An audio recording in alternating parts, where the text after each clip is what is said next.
I've mentioned this in previous videos, but when you're dealing with tap handles and something seems a little bit unusual, trust your instincts and at least in my case, you'll normally be right. I've had this tap handle in my collection for a while and it had this label on it.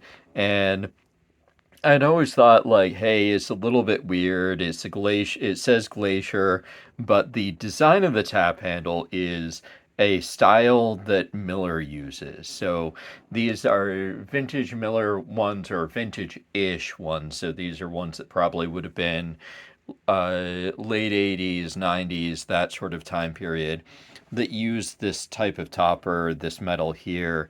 And more notably, they use this angled cut here.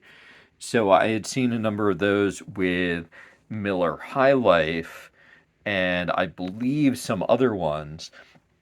And I had pulled this out of my collection and I noticed that on the edge, this actually appeared to be attached not via adhesive.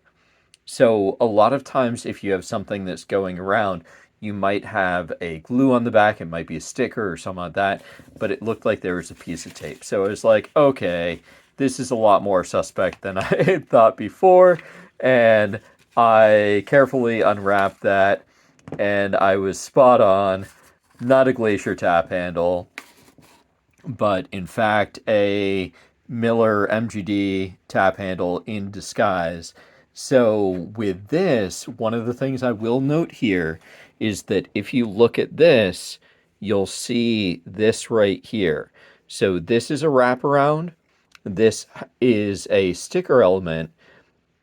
And kind of like I was mentioning, you will typically have some type of adhesive. But the entire thing is at least this is a Miller product. So it may be a label over, but it's still a Miller product. We could always look underneath to see if there's something else underneath this one as well.